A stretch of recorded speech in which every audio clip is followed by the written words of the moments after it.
Hello future IITians and NITians. तो आज अपन बात करेंगे डेफिनेट इंटीग्रेशन के बारे में। एकदम बेसिक से काफ़ी डेप्थ तक अपन जाएंगे, जिससे कि तुम लोग काफ़ी आसानी से JEE Mains and even JEE advance के क्वेश्चंस को काफ़ी इजीली सॉल्व कर पाओ। जैसा कि तुम लोगों को पता ही है कि जेई एडवांस या मेंस में डेफिनेट इंटीग्रेशन का काफ़ी ज़्यादा रोल होता है। एक दो क्वेश्चंस हर शिफ्ट में देखने को मिलते हैं। अगर मेंस की हम बात करें, एडवांस में भी एक दो क्वेश्चंस डेफिनेट इंटीग्रेशन से आते ही आते हैं। तो एकदम बेसिक से हम इसको कवर करेंगे, जिसमें कि अगर आपको बिल्कुल भी नॉलेज नहीं है, बस थोड़ा बहुत इंडेफिनिट इंटीग्रेशन के बारे में, उसके स्टैंडर्ड फॉर्मूलाज वगैरह के बारे में अगर पता होगा, तो भी ये चैप्टर आपको काफ़ी आसानी से समझ में आ जाएगा। हम काफ़ी हाई लेवल के क्वेश्चंस को भी टच करेंगे, बट उससे पहले काफ़ी बेसिक से चीज़ों को कवर करते हुए चलेंगे, जिसको कि अपन मेनली 3-4 पार्ट में कवर करेंगे। तो सबसे पहले अपन थोड़ा सा इसका बेसिक अंडरस्टैंडिंग ले लेते हैं कि एक्चुअली में हो क्या रहा है। डेफिनेट इंटीग्रेशन का मतलब हमारे पास में क्या निकल के आ रहा है। जैसे देखो होता क्या था, थोड़ी सी कहानी के पर्सपेक्टिव से हम चीज़ों को समझेंगे कि मान लो सबसे पहले हमारे पास में इस तरीके से y is equal to x line होती, ठीक है। ये हमारे पास में y is equal to x line. अब क्या हुआ कि यहाँ पे मान लो किसी ने भी ये बोला कि चलो हमको इसका एरिया चाहिए। एरिया मतलब कि जब मेरे पास में x की वैल्यू मान लो यहाँ पे 1 है और x की वैल्यू मान लो यहाँ पे 3 है, इन दोनों के बीच में इस लाइन और x एक्सिस के द्वारा जो ये एरिया कवर किया जा रहा है, इसका आउटपुट अपने को चाहिए। तो इसको निकालने के लिए बेसिकली डेफिनेट इंटीग्रेशन का हम यूज करते हैं। जैसे देखो अपन यहाँ पे दोनों मेथड्स के बारे में बात कर लेते हैं। सबसे पहला जो स्टैंडर्ड मेथड है, जो अभी तक अपने को पता है, ज्योमेट्री की हेल्प से भी अपन इसको निकाल सकते हैं। कैसे निकाल सकते हैं? सिंस ये y equal to x equal to 1 वाली लाइन है, तो y इक्वल टू 1 वाली लाइन इसी पॉइंट से निकलेगी। ये y इक्वल टू 1 वाली लाइन होगी, और यहाँ पे इस लाइन की बात करोगे तो y इक्वल टू 3 वाली लाइन। अब यहाँ पे अगर मान लो मैं देखना चाह रहा हूँ कि ये वाला एरिया अगर अपन देखें, तो हमारे पास में एक शेप बन रही है क्वाड्रिलेटरल टाइप की, है ना। अब यहाँ पे देखो, इसमें इसकी लेंथ यहाँ से यहाँ जाने की लेंथ अपने पास में देखो, ये वाली line y equal to 0, y equal to 0 से y इक्वल टू 1 तक मैं जा रहा हूँ, जिसका मतलब टोटल 1 यूनिट अपन ट्रेवल कर रहे हैं। और यहाँ से यहाँ जाओगे तो इसके लिए अपने पास में टोटल 2 है, जिसका मतलब ये हमारे पास में एक्चुअली में एक रेक्टेंगल शेप है। अब रेक्टेंगल शेप है तो इसका एरिया क्या होता है? L into B. तो यहाँ पे क्या हो जाएगा? L इंटू बी की अगर अपन बात करें तो L हमारे पास में यहाँ पे हो जाएगी, इसकी लेंथ एक तो 1 है, दूसरी की बात करोगे 2 है, तो टोटल 2 हो गया। अब इतना तो अपने को चाहिए नहीं, इसके अलावा हमको ये वाला पोर्शन भी चाहिए, जो कि एक राइट एंगल ट्राइंगल हमारे पास में बन रहा है। अब किसी भी राइट एंगल ट्राइंगल या किसी भी ट्राइंगल का एरिया अगर निकालोगे तो क्या होता है? हाफ इंटू अपने पास में बेस। अब बेस इसका ये है, जिसकी डिस्टेंस अपने को पता है 2 है, और इसकी हाइट इतनी है, जो कि y इक्वल टू 1 से y इक्वल टू 3 के बीच के, यानी कि 2 है। तो 2 से 2 कैंसिल हो जाएगा, तो टोटल 2 आएगा। अब टोटल एरिया हमारे पास में यहाँ पे कितना हो गया? 4 स्क्वायर यूनिट हो गया। अब इसी चीज को हम इससे ना करके दूसरे मेथड यानी कि इंटीग्रेशन से भी हम कर सकते हैं। सिंस हमको यहाँ पे पता है कि y is equal to x line है, तो मैं यहाँ पे x ले लूंगा, और x एक्सिस के रेस्पेक्ट में हम निकाल रहे हैं, तो dx हम यहाँ पे लिख लेंगे। और x की वैल्यू कहाँ से कहाँ के बीच में निकाल रहे हैं? जब x की वैल्यू 1 से 3 के बीच।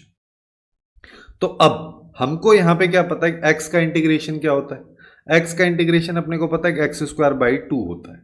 अब यहाँ पे जो ये लिमिट है, जैसे ये वाली जो वैल्यू है, जिसको कि अपन जैसे देखो थोड़ा सा ये समझ लेते कि अगर मान लो मेरे पास a से b F x D x इस तरीके से अगर कोई फंक्शन लिखा हुआ है, तो जिसमें ये वाली जो वैल्यू है इसको लोअर लिमिट हम बोलते हैं, ऊपर वाली जो वैल्यू है इसको अपर लिमिट बोलते हैं, और इसको इंटीग्रांड बोलते हैं, ठीक है। और इसके इंटीग्रेशन के बाद मान लो मेरे पास में कैपिटल एफ एक्स एक फंक्शन निकल के आता है। अब इस कैपिटल एफ एक्स फंक्शन पे जनरली रिप्रेजेंटेशन ये कि हम स्क्वायर टाइप ब्रैकेट लगाते हैं, जिसमें यहाँ पे लोअर लिमिट लिखते हैं, यहाँ पे अपर लिमिट लिखते हैं। फिर हम क्या करते हैं? सबसे पहले अपर लिमिट को इस फंक्शन के अंदर पुट करेंगे, उसके बाद माइनस साइन लगाएंगे, फिर हम लोअर लिमिट को इस फंक्शन के अंदर पुट करेंगे। ये जो आउटपुट आता है, ये इस F x small F x function के इंटीग्रेशन डेफिनेट इंटीग्रेशन की वैल्यू हमारे पास में आ रही है। अब ऐसे ही अगर मान लो मैं यहाँ पे अप्लाई करना चाहता हूँ, तो मैं यहाँ पे क्या करूँगा कि मेरे को पता है एक्स स्क्वायर बाई 2 इसका इंटीग्रेशन हो गया, यहाँ पे लोअर लिमिट आएगी, यहाँ पे अपर लिमिट आएगी। फिर हम क्या करेंगे, 3 को यहाँ पे पुट कर देंगे तो ये हो जाएगा 3 का स्क्वायर बाई 2 मतलब 9/2 माइनस 1/2। अब इसका एलसीएम लेके सॉल्व करोगे तो यहाँ पे 9 माइनस 1 यानी कि 8 आ जाएगा, तो ये वैल्यू 4 आएगी। तो 4 स्क्वायर यूनिट हमारे पास में यहां से भी वैल्यू आ रही है, जो कि पहले भी हमारे पास में आ रही थी। अब दिक्कत यहां पे ये है कि जब हम ऐसे ही जो पहले वाला मेथड है इसी की हेल्प से जब हम एरिया निकाल पा रहे थे तो ये सब बिना फालतू का इंटीग्रेशन करने की क्या जरूरत पड़ गई। तो हुआ क्या कि अब मान लो यहीं पे मैं क्या करता हूं, अब थोड़ा सा कर्व को हम चेंज कर देते हैं कि अब मान लो मेरे पास में कर्व कुछ इस तरीके का फॉर एग्जाम्पल, और मेरे को x इक्वल टू 1 से x इक्वल टू 4 के बीच ये वाला पूरा एरिया हमको चाहिए। अब इस एरिया को निकालने के लिए मेरे को क्या होगा, यहां पे अब कोई परफेक्ट शेप तो बनेगी नहीं क्योंकि यहां पे अलग से ये कर्वेचर, ठीक है, जो कि वेरी कर रहा है। इस वजह से इंटीग्रेशन या डेफिनेट इंटीग्रेशन का हम यूज करते हैं। अब देखो कैसे यूज करते हैं, जो तो अपन ने देखा कि हमारे पास में कोई भी फंक्शन होता है इस तरीके से अपन अप्लाई करते हैं।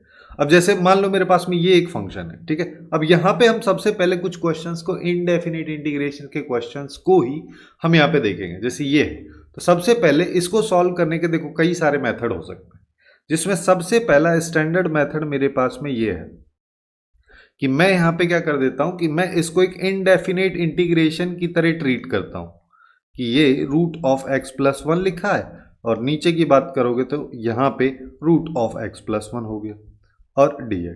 अब हमारे पास में ये दे रखा है तो मैं इसको सिंप्लीफाई करने के लिए क्या करता हूं कि यहां पे रूट वाली वैल्यू को t मान लेता हूं, इस वैल्यू को मैं t मान लेता हूं। क्यों मैं t मान रहा हूं, क्योंकि मेरे को यहां पे पता चला है कि रूट एक्स का डिफरेंशिएशन अगर अपन करते हैं तो 1/√x आता है, जिससे कि डिनोमिनेटर वाला जो रूट वाली वैल्यू है dt में चली जाएगी। जैसे करके भी देख लो, यहां पे अगर करेंगे तो ये 1/2 रूट ऑफ एक्स प्लस 1 हो जाएगा और x प्लस 1 का डिफरेंशिएशन करोगे तो 1 आ जाएगा, इसके साथ dx आएगा, ये सब dt के बराबर। तो हम यहां पे क्लियरली देख पा रहे हैं कि dx divide by root of x plus 1 ये वैल्यू 2 dt के बराबर होगी। तो मैं यहां पे अब क्या कर देता हूं, इसको पुट कर देते हैं तो हमारे पास यहां पे आ जाएगा साइन t और 2 बाहर ले लेते हैं, है ना, चाहो तो 2 को भी यहीं पे लिख दो कि मेरे पास में 2 साइन t dt आ गया। अब 2 अगर कांस्टेंट है, इतना इंडेफिनिट इंटीग्रेशन में अपन देख चुके हैं कि ये बाहर आ जाता है, तो साइन t का इंटीग्रेशन कर दो, साइन t का इंटीग्रेशन माइनस कॉस t होगा, है ना, माइनस कॉस t। और इस अब जिसको हम ना ऐसा करते हैं कि अभी तो इसको चलो minus cos t plus c लिख देते हैं। अच्छा यहाँ पे एक और कंफ्यूजन तुम लोगों को हो सकती है कि देखो यहाँ पे हो जाएगा माइनस 2 कॉस t प्लस सी, कि यहां पे c कहां चला गया, क्योंकि नॉर्मली तो हमारे पास में c आता। तो देखो होता क्या है कि जैसे मान लो मेरे पास में मान लो ये आ रहा था कि यहां पे c आ गया, अब a से b है, ये लिमिट लगी हुई। अब हम क्या करेंगे, सबसे पहले लिमिट डालेंगे, अपर लिमिट डालेंगे तो यहाँ पे क्या आएगा f x plus b, sorry c, ये यहाँ पे b आ जाएगा, यहाँ पे c आएगा, फिर माइनस साइन लगाएंगे, फिर वापस से लोअर लिमिट तो f ऑफ a और फिर यहाँ पे माइनस c। इस c से ये c कैंसिल हो जाता है, इसी वजह से f of b minus f of a मेरे पास में आता है, जो कि इधर था। अब यहाँ पे ये जो c लिखा है इसको लिखने का कोई मतलब है नहीं, क्योंकि हमको पता आगे चल के कैंसिल हो जाएगा। तो अब हम क्या करते हैं, जो हमने t माना था वापस से उसको रख दो, तो यहाँ पे रूट ऑफ x प्लस 1 हो गया। अब क्वेश्चन के अकॉर्डिंग यहाँ पे जो लिमिट्स लगी हैं उनको लगा दें। तो अब चाहो तो यहाँ पे -2 को बाहर ले लो, तो यहाँ पे क्या आ जाएगा cos 8 प्लस 9 की बात करोगे cos 3 आ जाएगा, और यहाँ पे 3 प्लस 1 यानी कि 4 होगा, 4 का रूट करोगे 2 आएगा, तो यहाँ पे cos 2 आ जाएगा, जो बेसिकली हमको देगा 2 इंटू cos 2 माइनस cos 3। ये अब इसी को सॉल्व करने का एक और मेथड है, वो क्या है कि हम ना यहाँ पे क्या करें कि जो हमको ये दे रखा है, एक सेकेंड ना, यहाँ पे मैं ना t तो मान लिया, चलो देखो t में मान लिया, इसके साथ साथ देखो थोड़ा सा चेंज अपने को करना है कि t हम यहाँ पे मान चुके हैं, मैं फंक्शन को ही यहाँ पे बदल दे रहा हूँ। कैसे बदलूंगा कि जब मैंने t माना तो मेरे को पता है x की वैल्यू जब 3 थी तो t की वैल्यू को भी बदल दो कि जब x की वैल्यू हमारे पास में 3 है तो उस सिचुएशन में ये मैंने t की वैल्यू है तो 3+1 का रूट यानी कि t की वैल्यू 2 आएगी। और जब x की वैल्यू हमारे पास में यहां पे मैं 8 ले लेता हूं तो 8+1 करेंगे 9, तो 8 जब मैं लेता हूं तो 9 का रूट यानी कि t की वैल्यू 3 आ जाएगी। तो मैं यहां पे इस क्वेश्चन को बदल के डायरेक्ट ये लिख देता हूं कि 2 तो बाहर आ ही गया, यहां पे आ गया sin t dt और यहां पे 2 आ गया, यहां पे 3 आ गया। अब हम क्या करते हैं, हम इसका इंटीग्रेशन कर देते हैं। हमको पता है कि ये -2 cos t ये हमारे पास में आ रहा है, जिस पे मैं डायरेक्ट लिमिट लगा देता हूँ। लिमिट लगाऊंगा तो यहाँ पे आएगा -2 cos 3, यहाँ पे माइनस आता है बट यहाँ पे ऑलरेडी माइनस है तो ये अपने को प्लस बना के देगा। तो मेरे पास अल्टीमेटली वापस से वही सेम ही आंसर हमारे पास आए। तो इस तरीके से अपन इसको सॉल्व करते हैं।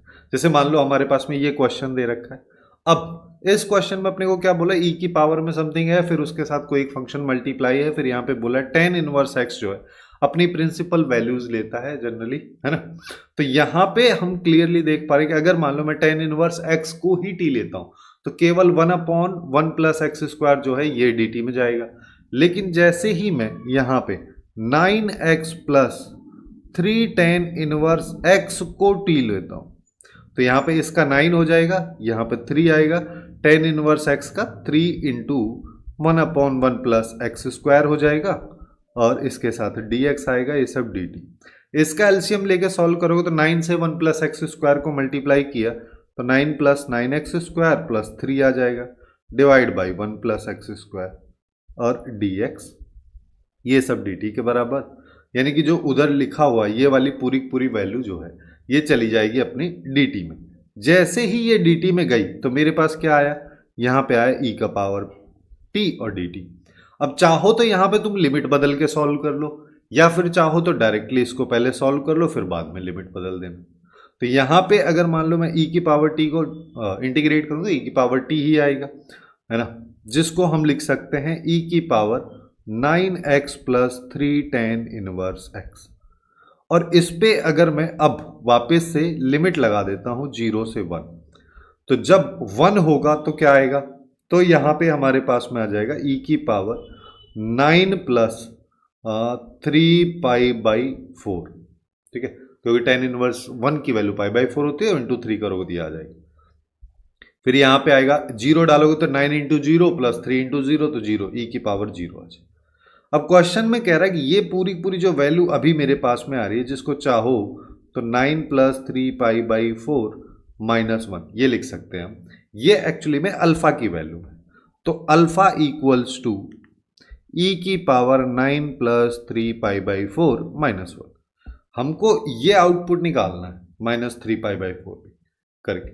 तो अल्फा +1 क्या हो जाएगा, अल्फा +1 की वैल्यू e की पावर 9 + 3π/4।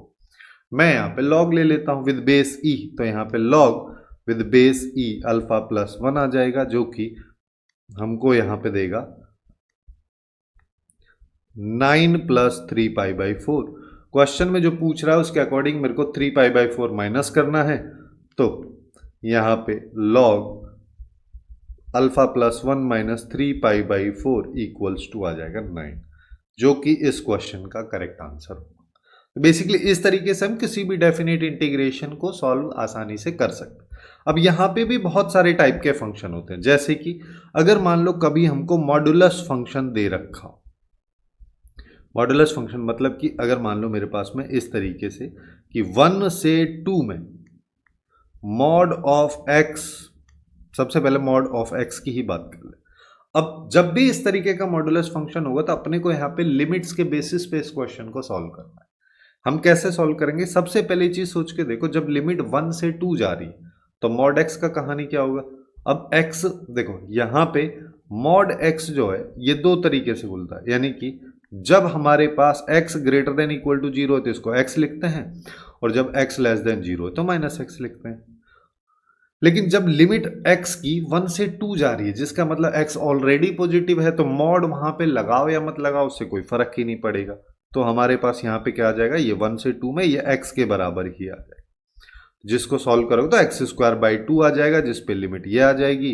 तो यहाँ पे क्या आएगा 4/2 यानी कि 2 माइनस 1/2 विच इज आ जाएगा हमारे पास 3/2 या 1.5।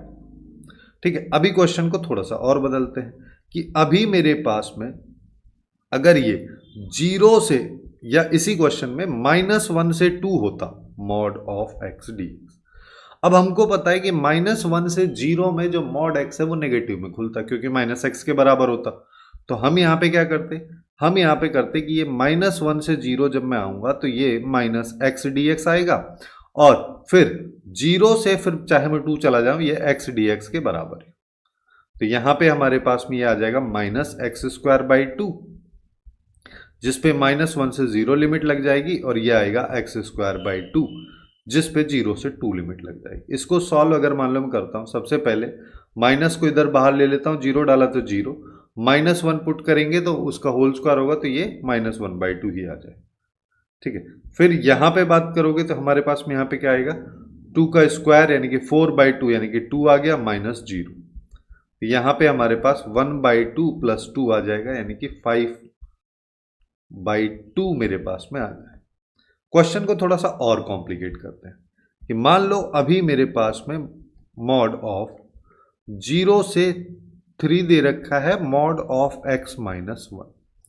अब x-1 को कैसे सॉल्व करेंगे? देखो इसके लिए अपने को क्या पता है कि हमको यहां पे पता है कि मॉड के अंदर वाली जो वैल्यू है उसकी कहानी पता है। उसकी कहानी पता है तो मतलब ये कि इसका क्रिटिकल पॉइंट x = 1 है। जब x की वैल्यू 1 से छोटी रहेगी, जब x < 1 है तो ये मॉड माइनस साइन के साथ खुलेगा, मतलब ये फंक्शन होगा, और जब x < 1 है तो ये आ जाएगा x-1। तो यही चीज अपने को करनी है। 1 से छोटा मतलब जैसे 0 से चल रहे हम तो 0 से 1 में सबसे पहले जाएंगे तो यहाँ पे आ जाएगा -x + 1 dx। फिर उसके बाद में 1 से 3 जो कि आ जाएगा x-1 dx। अब इसको बस सॉल्व करना है, जिसके लिए हम यहाँ पे क्या कर सकते हैं कि ये आ जाएगा -x²/2 + x, जिस पे लिमिट लगा देंगे 0 से 1। फिर यहाँ पे आएगा x²/2 - x, इस पे लिमिट लगा दो 1 से 3। अब इसको सॉल्व कर लो तो जब मैं यहाँ पे x की वैल्यू 1 डालूंगा तो क्या आएगा, यहाँ पे आएगा -1/2 + 1। अगले वाले में तो 0 0 हो जाना है। ठीक है, अब 0 प्लस में रहे माइनस में उससे कोई फर्क थोड़ी ना पड़ने वाला है, ये हमारे पास आएगा। फिर अब मैं यहाँ पे डालूंगा तो ये आएगा 9/2 - 3, फिर -1/2 + 1, ये हमारे पास में आ गया। तो अब इसको सॉल्व कर लो बस। तो यहाँ पे देखो ये कितना आया 1/2, फिर यहाँ पे आ गया 9/2 -3 -1/2 + 1। अब देखो 1/2 से 1/2 गया तो यहाँ पे बच रहा है 9/2 और -3 + 1 करोगे तो -2 आएगा, यानी कि हमारे पास में -2 को तुम चाहो तो 4/2 भी लिख सकते हो, जिससे ये 5/2 हमारे पास बचे। अब ऐसा ही एक क्वेश्चन जेईई मेंस 2025 के अप्रैल सेशन में भी पूछा गया था, जिसमें हमारे पास में क्या था कि -1 से 3/2 तक लिमिट थी और यहाँ पे मॉड लगा हुआ है, यहाँ π² है, यहाँ x है, यहाँ sin πx dx, ये दे रखा है। अब इसको अगर मान लो मैं सॉल्व करना चाहता हूँ, सबसे पहले मेरे को मॉड हटाना है, जैसे कि हर बार हम करते हुए आए। तो मॉड हटाने के लिए अब मेरे पास में एक फंक्शन तो ये है और एक फंक्शन ये, दो अलग अलग फंक्शन दे रखे हैं। तो इनको कैसे सॉल्व किया जाए, जिसके लिए हम यहाँ पे क्या करते हैं कि जैसे sin πx है, sin πx से पहले एक चीज समझ लो, नॉर्मली sin x की अगर मैं बात करूंगा तो sin x के बारे में अपने को ये पता है कि sin x का ग्राफ कुछ इस तरीके का होता है, जिसमें -π से 0 में sin x नेगेटिव, 0 से π में पॉजिटिव और π से 2π में फिर से नेगेटिव होता है। लेकिन ये sin πx है। अब देखो sin πx का मतलब जब x की वैल्यू -1 रखेंगे तो हमारे पास में साइन के अंदर थीटा कितना है -π, और यहां से हम कहां जा रहे हैं, जब x की वैल्यू 3/2 रखेंगे तो 3π/2 तक, यानी कि -π से 3π/2 तक हम जा रहे हैं, ये -π। अब उसी हिसाब से हम वैल्यूज को ले लेते हैं। यानी कि इंटरवल सबसे पहले मैं लिख देता हूं यहां पे, है ना, और उसके बाद x की वैल्यूज के बारे में बात करेंगे, फिर साइन पाई x की वैल्यूज के बारे में बात करेंगे, और उसके बाद में हम बात करेंगे यहाँ पे दोनों फंक्शंस के मल्टीप्लिकेशन के बारे में। तो सबसे पहला केस मेरे पास में जब x की वैल्यू -1 से 0 के बीच में है, उस सिचुएशन में जो x है वो तो हमको पता है, क्लियरली दिख रहा है नेगेटिव है। दूसरा साइन पाई x की बात करोगे तो उसका आउटपुट भी हमको यहां से यहां दिख रहा है, जिसका मतलब ये भी नेगेटिव है। अब दोनों फंक्शन को अगर मल्टीप्लाई करोगे तो आउटपुट पॉजिटिव आएगा। तो यानी कि -1 से 0 में इन दोनों के वैल्यू का मल्टीप्लिकेशन हमेशा पॉजिटिव आएगा। अब तुम यहाँ पे मॉड लगाओ या मत लगाओ, कोई फर्क ही नहीं पड़ेगा। ऐसे ही फिर आगे चलते हैं। जब हम 0 से 1 में जाएंगे तो हमको पता है ये पॉजिटिव आएगा। 0 से 1 में अगर हम साइन एक्स को देखें तो उसका आउटपुट ये वाला आता है, जिसका मतलब ये भी पॉजिटिव आएगा। फिर दोनों को मल्टीप्लाई करोगे तो भी पॉजिटिव आएगा, तो यहाँ पे भी कोई फर्क नहीं पड़ रहा। फिर आगे आ जाओ, 1 से 3/2 में अगर मान लो मैं चलता हूँ तो 1 से 3/2 में अपने को पता है ये पॉजिटिव होगा, लेकिन जैसे ही 1 से 3/2 में जाओगे तो यहाँ पे आएगा साइन एक्स का आउटपुट, जिसका मतलब साइन एक्स तो हमको नेगेटिव वैल्यूज देगा, तो ये नेगेटिव हो जाएगा, दोनों का मल्टीप्लिकेशन नेगेटिव होगा।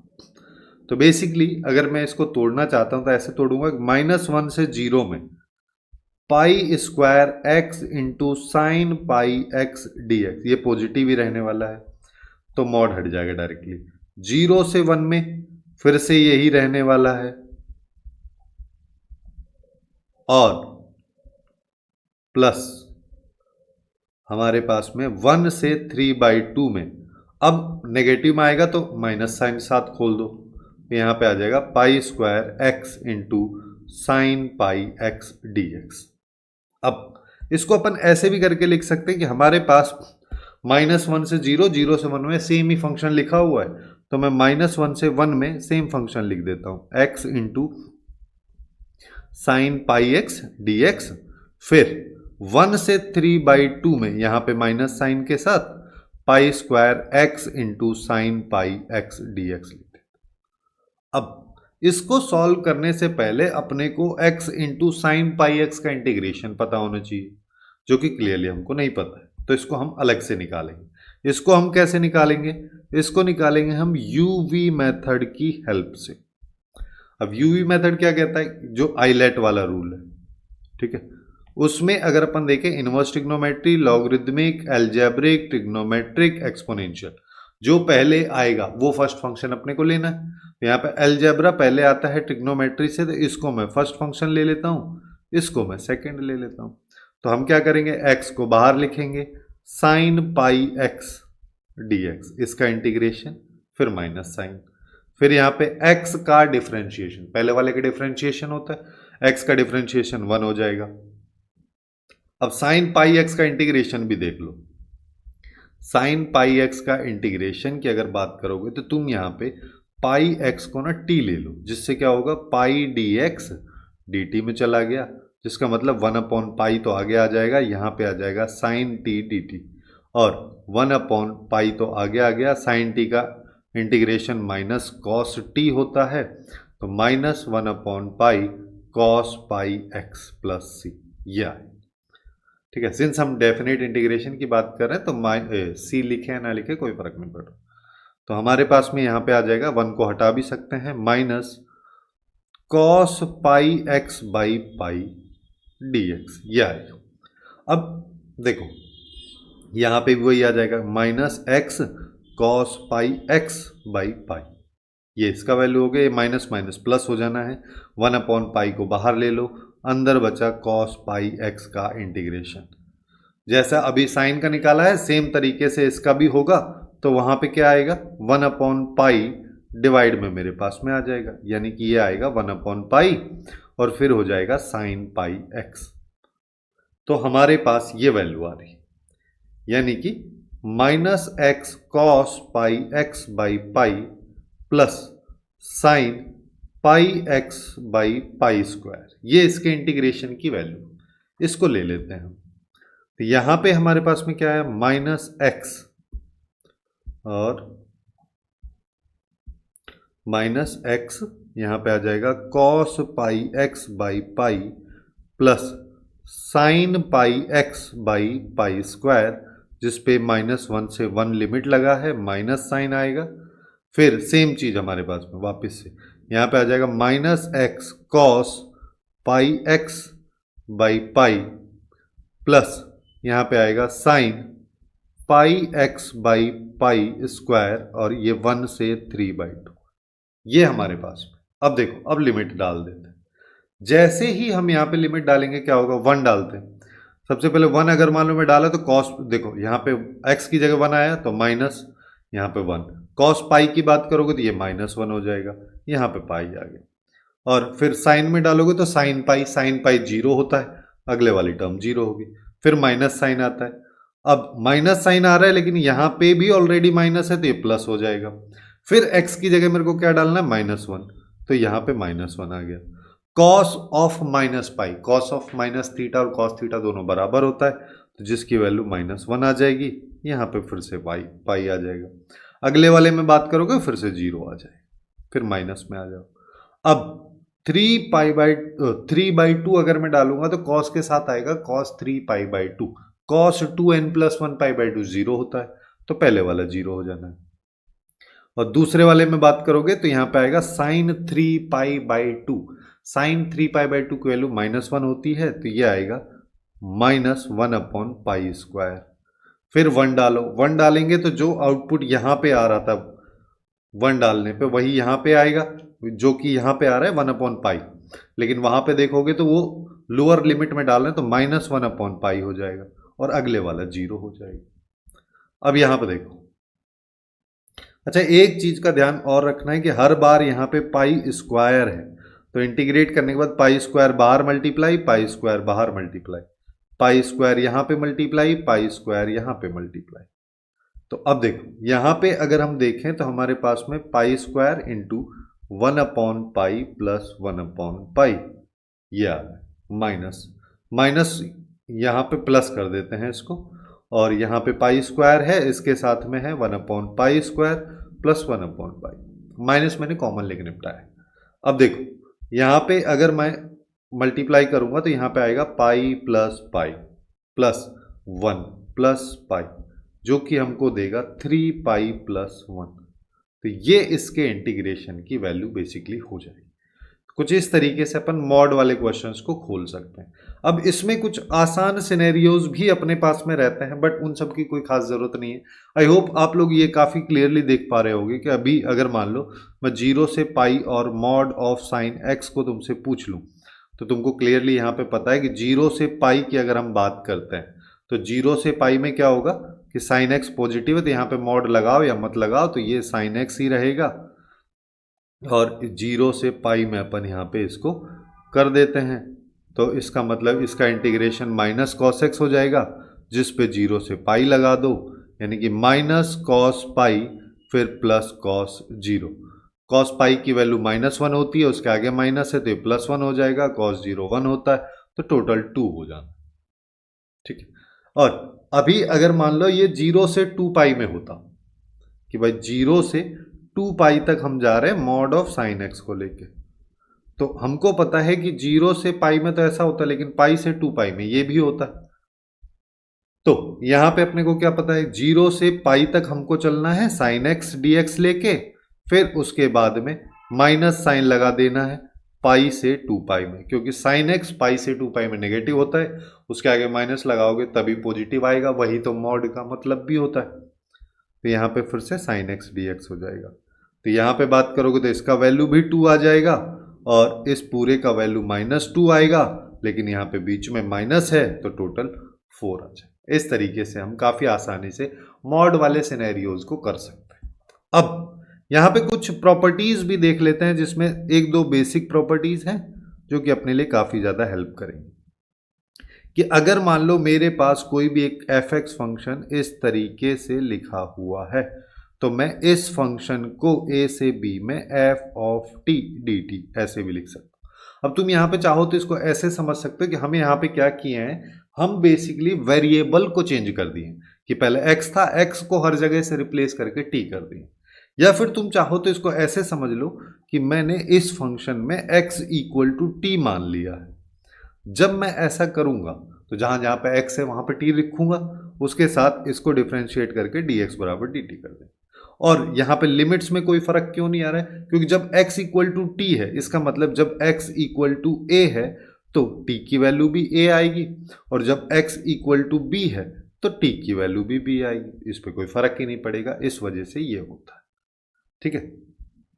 ऐसे ही एक और प्रॉपर्टी है कि अगर मान लो हम उसको दूसरी प्रॉपर्टी है कि अगर मान लो a से b में मेरे पास fx dx अगर कुछ लिखा हुआ है और मैं इसमें अगर अपर लिमिट को लोअर लिमिट और लोअर लिमिट को अपर लिमिट कर देता हूं तो आगे मेरे को माइनस साइन लगाना पड़े। इसको कैसे समझें? इसको समझने के लिए अपन यहां पे क्या करते हैं कि मैं ऐसा कर देता हूं कि यहां पे हमारे पास में ये है fx dx है। अगर मान लो मैं मान लेता हूं इसके इंटीग्रेशन की वैल्यू कैपिटल fx आती है। अब इस पे अगर हम लिमिट लगाएंगे तो हमारे पास ये वैल्यू आएगी, जिसको अगर मान लो मैं देखता हूं तो हम ऐसा देख पा रहे हैं कि ये आउटपुट ये होता है। अब यहीं पे आ जाओ। अब अगर ये दोनों वैल्यूज बराबर हैं तो इसका आउटपुट भी सेम होना चाहिए। तो यहाँ पे फंक्शन सेम है तो उसके इंटीग्रेशन की वैल्यू भी सेम आएगी। तो मैं यहाँ पे b लिख देता हूँ, यहाँ पे a लिख देता हूँ, यहाँ पे माइनस साइन है। माइनस को बाहर, अब हमारे पास f of a minus f of b आया, क्योंकि लोअर लिमिट अपर लिमिट हो गई है और अपर लिमिट लोअर लिमिट हो गई। जैसे ही मैं माइनस से मल्टीप्लाई करूंगा तो घूम फिर के हम वापस वहीं आ गए जहां से कहानी स्टार्ट हुई थी। तो दोनों चीजें सेम ही लिखी हुई। अच्छा, एक और चीज कि जब भी हम यहां पे इंटीग्रेट कर रहे हैं a टू b और fx मेरे पास में एक फंक्शन है, इसके इंटीग्रेशन की वैल्यू अगर कैपिटल fx आ रही है जिसपे a टू b लिमिट है, जिसको हम f of b minus f of a लिख रहे हैं, ये केवल तभी एप्लीकेबल है जब ये फंक्शन एक कंटिन्यूअस फंक्शन हो। अब यहीं पे सिनेरियो ये आता है कि अगर डिसकंटिन्यूअस हो तो if fx function is discontinuous at x equals to c, तो हम क्या करेंगे कि जो a से b में मेरे पास fx dx लिखा है, जिस पॉइंट पे वो डिसकंटिन्यूअस होगा वहीं पे इस डेफिनेट इंटीग्रेशन को हम तोड़ देंगे कि a से c जाएगा फिर c से b जाए।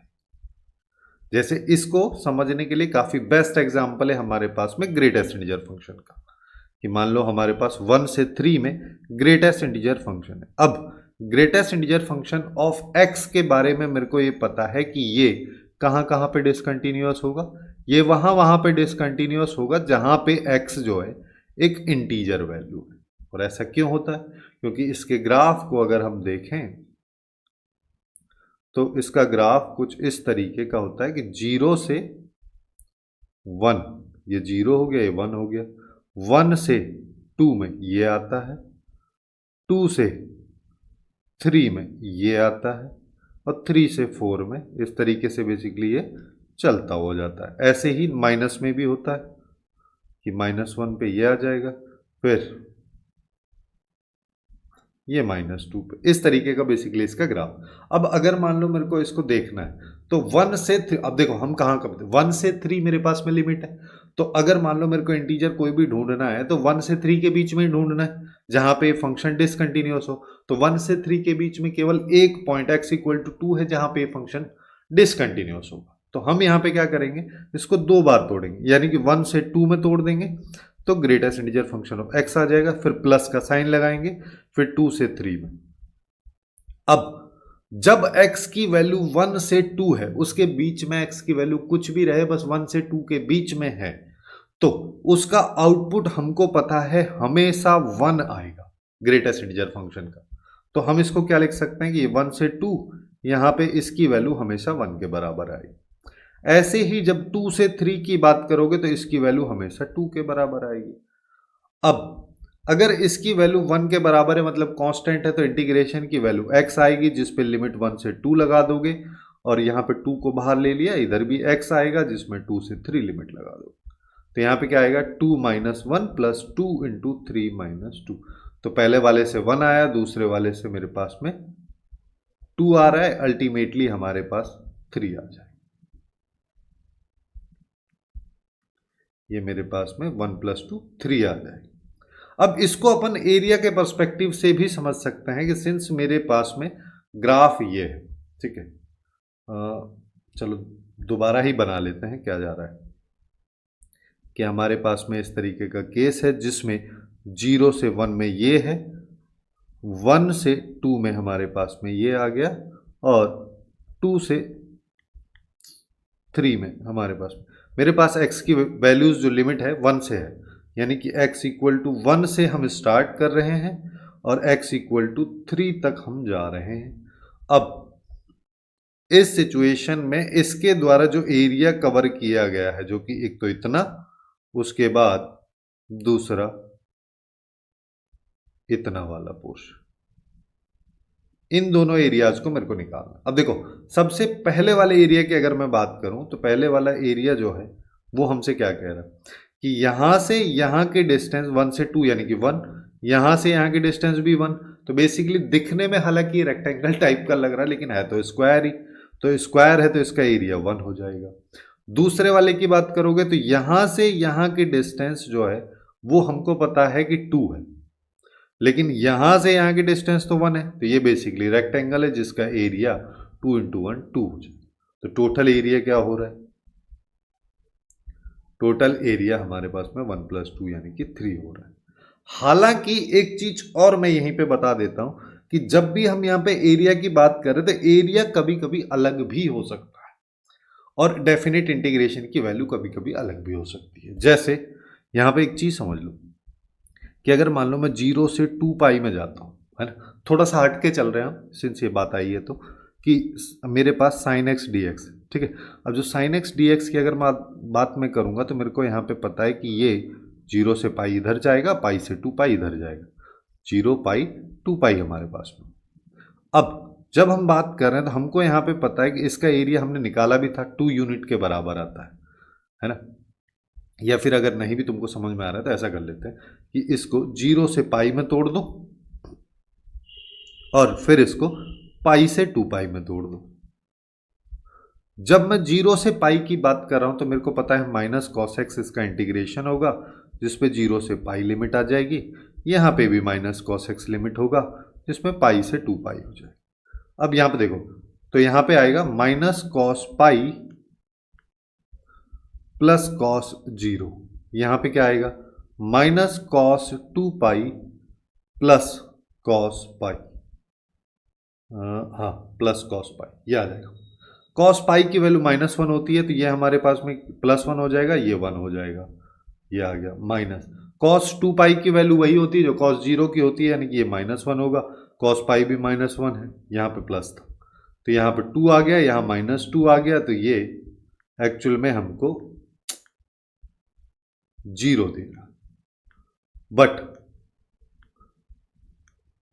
अरे यार, हाँ ये हमको 0 दे रहा, बट यहां पे हम क्लियरली देख पा रहे हैं कि एरिया 0 थोड़ी ना है भाई, कुछ एरिया इस पोर्शन का है, कुछ एरिया इस पोर्शन का है। तो वहीं पे जो डेफिनेट इंटीग्रेशन है, हालांकि एरिया को रिप्रेजेंट करने के लिए यूज किया जाता है, बट एक चीज यहां पे ये है कि यहाँ पे प्लस और माइनस साइन की हेल्प से डेफिनेट इंटीग्रेशन की वैल्यू कभी 0 हो सकती है। उस सिचुएशन में ऐसा हो रहा होगा कि जो एरिया अबव एक्स एक्सिस है और जो एरिया अब बिलो एक्स एक्सिस है, देखो एक्स एक्सिस के ऊपर वाला और एक्स एक्सिस के नीचे वाला एरिया अगर इक्वल हो मैग्नीट्यूड में और दोनों एक दूसरे को कैंसिल आउट कर दें, तो उस सिचुएशन में डेफिनेट इंटीग्रेशन की वैल्यू 0 आती है। हालांकि जब हम एरिया अंडर कर्व वाला चैप्टर देखते हैं तो वहां पे डेफिनेट इंटीग्रेशन वाली जो वैल्यूज हैं उन दोनों में, जैसे इसका एरिया हमारे पास 2 आ रहा है, इसका -2 आ रहा है, तो वहां पे हम दोनों के मैग्नीट्यूड को ऐड करते हैं तो 4 आता है। लेकिन डेफिनेट इंटीग्रेशन में हम वैल्यूज या एरिया वाला जो आउटपुट है उसको साइन के साथ में लेते हैं, केवल मैग्नीट्यूड नहीं लेते हैं। इस वजह से कभी कभी यहाँ पे जीरो भी आ जाता है जब जब सिनेरियोज यहाँ पे कैंसिल आउट हो जाते हैं। जैसे इसी वाला एग्जांपल को देखो, अगर मान लो मैं यहाँ पे इसको थोड़ा सा इधर बढ़ा देता हूं कि ये -1 तक जा रहा है ना, और फिर -1 से -2 तक जा रहा है, ये -1 हो गया, ये -2 हो गया। अब जो शेप उधर बन रही थी, जैसे देखो सबसे पहले एक स्क्वायर वाला रीजन बन रहा था और फिर उसके बाद में दूसरा ये रेक्टेंगल टाइप वाला रीजन बन रहा था। अब अगर हम दोनों एरियाज को देखेंगे, यानी कि यहाँ पे एक्स एक्सिस के नीचे वाला है दोनों और इधर एक्स एक्सिस के दोनों ऊपर वाले एरिया है, तो दोनों एक दूसरे को देखो, इनका मैग्नीट्यूड सेम है, डायरेक्शन अलग अलग है, जिसका मतलब जो वैल्यू +3 इधर ऊपर वाले की आ रही थी वही -3 नीचे वाले की आएगी, दोनों एक दूसरे को कैंसिल कर देंगे। इसको हम वेरीफाई भी कर सकते हैं। वेरीफाई कैसे कर सकते हैं कि अगर मान लो मैं ग्रेटेस्ट इंटीजर फंक्शन पे -2 से 3 तक लिमिट लगा देता हूं, ठीक है, -2 से 3 तक लिमिट लगा रहे हम greatest integer function of x पे। अब देखो जहां जहां इंटीजर है वहां वहां तोड़ना है, -2 से -1 तो ये आ जाएगा, फिर -1 से 0 तो ये आ जाएगा, फिर 0 से 1 ये आ जाएगा, फिर 1 से 2, फिर 2 से 3। अब देखो -2 से -1 के बीच की अगर बात कर रहे हैं हम, मतलब तो यहाँ पे -1 से -2 के बीच की मतलब -1 पॉइंट समथिंग, जिसका ग्रेटेस्ट इंटीजर फंक्शन हमेशा -2 ही रहेगा। तो पहले वाले में अपने पास में -2 आएगा और dx हो जाना है ना, तो यहाँ पे आएगा -2 dx लिमिट -2 से -1। अगले वाले में सेम तरीके से -1 से 0 में -1 आ जाएगी, फिर इसके अगले वाले में जो कि 0 से 1 का है, 0 से 1 के बीच में हमको पता है कि हमारी लाइन ना यहाँ पे है और इसके और एक्स एक्सिस के बीच में कुछ एरिया है ही नहीं, क्योंकि ये लाइन ही खुद एक्स एक्सिस पे है, तो एरिया 0 यहाँ पे। और वैसे अगर हम इसको देखें 0 से 1 में हमको पता है greatest integer function of x जो है 0 हो जाएगा, तो ये 0 आ जाएगा। सेम तरीके से 1 से 2 में बात करोगे तो ये 1 आ जाएगा, और 2 से 3 में बात करोगे तो ये 2 आ जाएगा। अब देखो -2 मैंने बाहर ले लिया, यहाँ पे x आ गया, -2 से -1, इसको तो हम खत्म कर देते हैं, 0 में चला गया। चलो फिर यहाँ पे आएगा -1 और यहाँ पे x आ जाएगा जो कि -1 से 0 होगा, फिर यहाँ पे x आ जाएगा 1 से 2 में, और 2 को बाहर लिया तो फिर x आ जाएगा 2 से 3। इसको सॉल्व कर लो तो -2 तो आगे ही आगे है, और इसमें यहाँ पे क्या आएगा -1 + 2, फिर -1 यहाँ पे है 0 + 1, फिर यहाँ पे बात करोगे तो 2 - 1, फिर यहाँ पे 2 × 3 - 2। अब इसको सॉल्व करेंगे तो -2 के साथ 1 लिखा हुआ है, फिर -1 के साथ में भी 1 यानी कि -1 आ गया, अगले वाले में 2 - 1 करोगे 1 आ जाएगा, 2 के साथ 1 लिखा हुआ, तो ये इसको कैंसिल कर देगा, ये इसको कर देगा, अल्टीमेटली 0। तो वही चीज मैं बोलना चाह रहा हूं कि हालांकि यहाँ पे एरिया अलग अलग होता है, लेकिन फिर भी कुछ सिनेरियोज अपने पास में ऐसे रहते हैं कि एक्स एक्सिस के नीचे और एक्स एक्सिस के ऊपर वाला एरिया एक दूसरे को कैंसिल आउट कर देता है, जिसकी वजह से ही डेफिनेट इंटीग्रेशन की वैल्यू 0 हमारे पास में आती है। अब थोड़ा सा कॉम्प्लिकेटेड क्वेश्चन देखते हैं। कॉम्प्लिकेटेड क्वेश्चन से मेरा मतलब यहाँ पे ये कि अगर मान लो मेरे पास ये क्वेश्चन है कि हमारे पास 0 से e³ जो कि जेईई मेंस 2025 में फिर से ये पूछा गया था, यहाँ पे 1/e⁻x - 1 ये दे रखा है, ये हमारे पास फिर से एक ग्रेटेस्ट इंटीजर फंक्शन ही है। अब देखो, अब यहाँ पे हमारे पास में उतना आसान नहीं है क्या ये बता पाना कि जो ग्रेटेस्ट इंटीजर फंक्शन है उसके अंदर जो भी लिखा है ये इंटीजर कब होगा। तो जब भी इस तरीके का सिनेरियो हमारे पास में देखने को मिले तो हमारा मेन काम यहाँ पे क्या है, देखो एक चीज बता दे रहा हूं, जब भी ऐसा हो तो इसको देखो, सबसे पहले तो मैं ये लिख सकता हूं कि ये 0 से e³ आ जाएगा और यहाँ पे इसको ये लिख दो। अब जैसे ही मैंने ये लिखा तो मेरे को एक चीज देखो, यहाँ पे अब मेरे को ये चाहिए इंटीजर, मैं इसको कुछ मान लेता हूं, मतलब मैं बोल देता हूं e⁻1 - x ना, मेरे को t के बराबर है, ये मैंने मान लिया।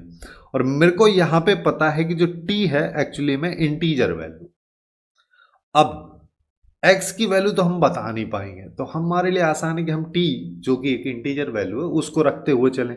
तो t की वैल्यू x के रेस्पेक्ट में निकाल लो, सॉरी x की वैल्यू को t के रेस्पेक्ट में निकाल लो। तो यहाँ पे क्या आ जाएगा, दोनों साइड ln ले लो, तो यहाँ पे आ जाएगा ln t equals to 1 minus x. तो हम बोल सकते हैं x equals to 1 minus ln t, ये हमारे पास में आ गया। अब देखो t की वैल्यू जीरो तो हम रख नहीं सकते, क्योंकि t की वैल्यू जीरो रख दिया ln जीरो हो गया, जो कि डिफाइन ही नहीं। ठीक है, तो t की वैल्यू अगला इंटीजर 1 बचा, 1 से स्टार्ट करते हैं। जब t की वैल्यू 1 है तो x की वैल्यू क्या आएगी, 1 माइनस ln 1, ln 1 जीरो होता है तो ये वैल्यू 1 आ गई। t की वैल्यू अगला इंटीजर 2 हो जाएगा, है ना। हमको बेसिकली यहाँ पे क्या करना है, वो वाले पॉइंट ढूंढना है जहां पे ये इंटीजर बन रहा हो, जिससे कि हम बोल पाए कि वहां पे फंक्शन डिसकंटिन्यूअस होगा और उस पे इस इंटीग्रेशन को हम तोड़ पाएंगे। तो t इक्वल टू 2 जैसे ही मैंने लिया तो x की वैल्यू मेरे पास 1 माइनस ln 2 आई। अब इस वैल्यू के बारे में थोड़ा बहुत अपने को पता होना चाहिए, जिसके लिए हम यहाँ पे क्या कर लेते हैं कि मैं ऐसे देख लेता हूं कि ln x का ग्राफ ये होता है, जिसमें हमको पता है ये वैल्यू 1 है। जैसे ही यहाँ पे e आएगा तो इसका आउटपुट 1 हो जाएगा। लेकिन 2 की बात करोगे, e विच इज 2.71, या जिसको यूलर्स नंबर या नेपियर्स कांस्टेंट हम बोलते हैं। ठीक है, जैसे ही 2 की बात करो तो 2 तो यहाँ पे कहीं होगा। जब 2 यहाँ पे कहीं होगा तो इसका आउटपुट यहाँ पे कहीं आएगा, जो कि 1 से छोटा आएगा। अब 1 में से 1 से छोटी वैल्यू अगर घटाओगे तो वो पॉजिटिव ही आएगी। यहां तक भी चीजें क्लियर है। ठीक है, और आ गया तो, है ना। अब मैं ले लेता हूं यहां पे t इक्वल टू 3। जैसे ही मैं t इक्वल टू 3 लूंगा तो मेरे पास में देखो यहां पे क्या आएगा, यहां पे हम t इक्वल टू 3 ले रहे हैं, तो x equals to 1 minus ln 3। अब 3 की अगर बात करोगे तो 3 यहां पे कहीं आएगा, e से आगे आएगा, जिसका मतलब इसका आउटपुट यहां पे आएगा, यानी कि 1 पॉइंट समथिंग, जिससे हमको क्या पता चल रहा है, ये वैल्यू नेगेटिव होगी। अब ये वैल्यू कभी नेगेटिव तो हो नहीं सकती। ठीक है, क्यों नहीं हो सकती, क्योंकि ये वैल्यू x की है, और x की वैल्यू के बारे में हमको पता है, क्वेश्चन में कह रहा है कि 0 से हमको e क्यूब तक जाना है। e जिसकी वैल्यू 2.71 है, उसका क्यूब अगर करोगे, इस 3 का क्यूब करते हैं 27, ये उससे ही कम होगी, 20 के आसपास मान लेते हैं। तो 0 से 20 के आसपास वाली वैल्यू मतलब कभी भी नेगेटिव आएगा नहीं, तो ये वैल्यू कभी आएगी नहीं। ऐसे t इक्वल टू 4 लेंगे, है ना, तो भी पॉसिबल नहीं है। t इक्वल टू 5 लेंगे तो भी पॉसिबल नहीं है, और t की वैल्यू नेगेटिव हम ले नहीं सकते। ठीक है, क्योंकि ln t लिखा हुआ है, तो यहाँ पे t ग्रेटर देन 0 है, ये चीज तो हम मान के ही चल रहे हैं। अब हमारे पास में 2 पॉइंट आ चुके हैं, जिसमें पहला पॉइंट मेरे पास में ये वाला है, ठीक है, जिसपे ब्रेक हो रहा है। दूसरा पॉइंट ये वाला है। तो अब हमको बस यही करना है, हम यहाँ पे क्या कर देंगे कि इस इंटीग्रेशन को सबसे पहले 0 से लेके जाएंगे कहां पे, अब 1 माइनस ln 2 जो है 1 से छोटा है, तो पहले ये आएगा, तो ये 1 माइनस ln 2 तक जाएगा, और यहां पे आ जाएगा e का power 1 minus x D x. फिर 1 माइनस ln 2 से हम जाएंगे 1 तक, फिर से क्या आएगा, e का power 1 minus x D x, और फिर हम जाएंगे 1 से e क्यूब तक, और यहां पे क्या आ जाएगा, e का पावर 1 माइनस एक्स से डी। अब हमको बताना है कि इसकी वैल्यू क्या हो। अब जब देखो, जब x की वैल्यू 0 है तो e की पावर 1 माइनस 0 मतलब e हो जाएगी, मतलब 2.71, और जब x की वैल्यू 1 माइनस ln 2 है, e मतलब 2.71, जब x की वैल्यू ये है, तो इस सिचुएशन में e की पावर 1 माइनस माइनस और ये प्लस हो जाएगा, 1 से 1 चला जाएगा, e की पावर ln 2 या log ये, जिसका आउटपुट 2 आता है। ये बेसिक लॉग की प्रॉपर्टी है। तो अब हमको यहाँ पे क्या पता चल रहा है कि ये जो अंदर वाली वैल्यू है, इसका आउटपुट 2.71 तक जा रहा है और 2 तक जा रहा है, मतलब 2 से ये 2.71 तक वेरी कर रही है, जब x की वैल्यू 0 से यहां तक वेरी कर रही है। ऐसे ही इसके अगले वाले को समझ लो कि अगर मान लो हम यहां पे बात कर रहे हैं इसकी 1 माइनस ln 2 की, ठीक है। 1 माइनस ln2 की अगर मान लो मैं बात कर रहा हूं तो इस पे हमको क्या पता है, इस पे हमको पता है कि इसके अंदर वाली जो वैल्यू है इसका आउटपुट ये वाला आएगा, यानी कि 2 आएगा इस पे तो, और 1 डालेंगे जैसे ही x इक्वल टू 1 अगर मैं पुट करूंगा तो e की पावर 1 माइनस 1 जो कि हमको देगा e की पावर 0 यानी कि 1। तो हमारे पास वैल्यू 1 से 2 के बीच में ट्रेवल कर रही है इस वाले केस में।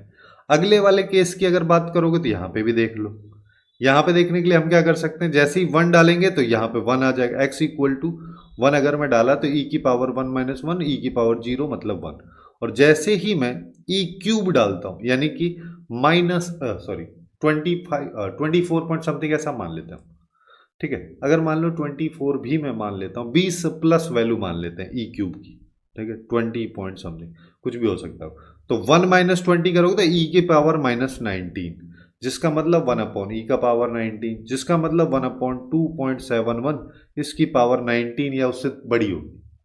तो ये आउटपुट 0.00 समथिंग के आसपास में होगा हमेशा।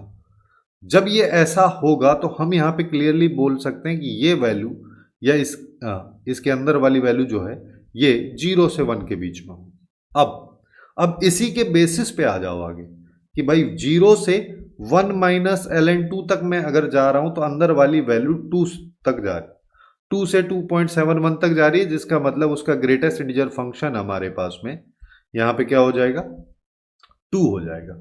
फिर अगले वाले में आ जाओ कि 1 माइनस ln2 से अगर मैं 1 तक जा रहा हूं तो अंदर वाली वैल्यू 1 तक आ रही, फिर 1 से ई क्यूब तक जा रहा हूं तो अंदर वाली वैल्यू 0 पॉइंट समथिंग है, जिसका ग्रेटेस्ट इंटीजर फंक्शन 0 हो जाएगा। तो यार इसमें तो करने की कोई जरूरत ही नहीं है, तो पूरा ही खत्म हो गया। यहां पे आ जाओ, इसको अगर मैं सॉल्व करूंगा तो 2 इसके साथ x जिसपे एक साइड 0 एक साइड ये, फिर अगले वाले की बात करोगे तो वहां पे केवल x आएगा जिसमें एक साइड क्या आ जाएगा हमारे पास में 1 माइनस ln2 और एक साइड 1, इसको सॉल्व कर लो तो 2 इंटू 1 माइनस ln2 और माइनस 0, फिर यहां पे बात करोगे 1 माइनस माइनस ये आ जाए, 1 से 1 चला गया, इसको सॉल्व कर लो 2 माइनस 2 ln2 प्लस ln2, तो ये आ जाएगा 2 माइनस ln2, ये हमारे पास में इसका आंसर हो जाए। तो बेसिकली इस तरीके से अगर मान लो कभी हमको ग्रेटेस्ट इंटीजर फंक्शन दे रखा हो तो उसको सॉल्व करते हैं। अब यहीं पे अगले वाले को भी देख लेते हैं एक बार इसी लेक्चर में, फिर बाकी चीजें अगले में देखेंगे कि अगर मान लो मेरे पास फ्रैक्शनल पार्ट फंक्शन हो, तो फ्रैक्शनल पार्ट फंक्शन मतलब 0 से अगर मान लो 2 मेरे पास में कोई क्वेश्चन दे रखा है, यहाँ पे फ्रैक्शनल पार्ट फंक्शन का इंटीग्रेशन पूछ रहा है। अब फ्रैक्शनल पार्ट फंक्शन के बारे में भी अपने को ग्राफ पता होना चाहिए कि ये वैल्यू यहाँ से यहाँ तक 1 तक होती है, फिर यहां से यहां 2 तक होती है, फिर यहां से यहां 3 तक होती है, और ये इस तरीके से चलता जाता है। 0 से 2 के बीच की बात कर रहा है, मतलब अब देखो कहां कहां पे डिसकंटिन्यूअस होगा, जहां पे इसके अंदर वाली वैल्यू इंटीजर होगी। अब इंटीजर कहां कहां पे हो रही है ये, इसको देखो 0 से 1 पे तो फ्रैक्शनल पार्ट फंक्शन, फिर 1 से 2 पे तो फ्रैक्शनल पार्ट फंक्शन, फिर 2 से 3 पे तो फ्रैक्शनल। अब यहां पे दिक्कत ये आती है तो माने किसको, क्या माने हम, तो इसके लिए हम यहां पे क्या कर सकते हैं, एक चीज समझो कि ये वाली लाइन जब x की वैल्यू 0 से 1 है तो ये वाली line y equal to x वाली लाइन की तरह बिहेव करता है। जब x की वैल्यू 1 से 2 के बीच में तो ये वाली line y equal to x minus वाली लाइन की तरह बिहेव करता है ना। डायरेक्ट लाइन की इक्वेशन निकाल लो, ये वाला इंटरसेप्ट यहाँ पे 1,0 से पास हो रही है, स्लोप सबका सेम है, और ये x माइनस 2 हो जाएगा। तो बस इसका ही यूज अपने को करना है कि जब x 0 से 1 है तो ये x की तरह बिहेव करता है, जब 1 से 2 है तो ये x माइनस 1 की तरह बिहेव करता है, और जब 2 से 3 है तो ये x माइनस 2 की तरह बिहेव करता है। तो जब ये x की तरह बिहेव करता है तो इसका इंटीग्रेशन x स्क्वायर बाई 2 हो जाएगा, जिसमें लिमिट 0 से 1, यहां पे आएगा x square by 2 minus x, जिसपे लिमिट 1 से 2, फिर यहाँ पे x square by 2 minus 2x, जिस पे लिमिट 2 से 3। बस इसी को सॉल्व करना है। सबसे पहले क्या आ जाएगा 1/2 माइनस 0, ये पहले वाला ब्रैकेट हो गया। दूसरे वाले ब्रैकेट की बात करोगे तो 2 का स्क्वायर 4/2 करेंगे तो 2 आएगा, माइनस 2 हो जाएगा, फिर 1 डालोगे तो ये माइनस 1/2 प्लस 1 आ जाएगा, ठीक है। फिर अगले वाले में आ जाओ, यहां पे बात करोगे तो ये 9/2 माइनस 6 हो जाएगा, 3 डाल दिया। अब 2 डालेंगे तो हमारे पास में आ जाएगा -2 + 4। बस इसको सॉल्व कर लो तो ये 1/2 हो गया, 2 से 2 गया, -½ + 1 तो ये भी 1/2 हो गया। यहाँ पे देखोगे तो ये 9/2 हो जाएगा और हमारे पास में ये हो गया -8 + 4 तो -4 आ गया। तो ये मेरे पास में हो गया 11/2 -4, 4 को मैं 8/2 लिख देता हूँ, बच गया मेरे पास में 3/2 जिसकी वैल्यू 1.5 भी अपन बोल सकते हैं। ये इसका आंसर हो जाएगा। दूसरा तरीका हमारे पास में क्या हो सकता है, या मेथड 2 जिसको हम बोल सकते हैं, इसी क्वेश्चन को अप्रोचेबली समझने के लिए कि हम यहाँ पे क्या कर लेते हैं, 0 से 3 है, ठीक है, और फ्रैक्शनल पार्ट फंक्शन ऑफ ये, तो मैं यहाँ पे इसको ग्राफ से देख लेता हूँ। ग्राफ से देखने से मेरा मतलब है यहाँ पे 0 से 1 तक ये आ रहा है, फिर 1 से 2 तक ये आ रहा है, फिर 2 से 3 तक ये आ रहा है। अब एक चीज देखो, जब भी हम इसको देख रहे हैं हमको ये पता है वैल्यू 1 है, ठीक है, ये हमारे पास में एक राइट एंगल ट्राइंगल बन रहा है। इसका एरिया की अगर बात करोगे तो इसका एरिया क्या हो जाएगा, ½ इंटू बेस, ये 0 है, ये 1 है, ये 2 है, 3 है, तो यहाँ पे ये 1 × 1 तो ये आएगा 1/2। अगले वाले की बात करोगे तो वो भी सेम है, तो वो भी 1/2, ये भी 1/2।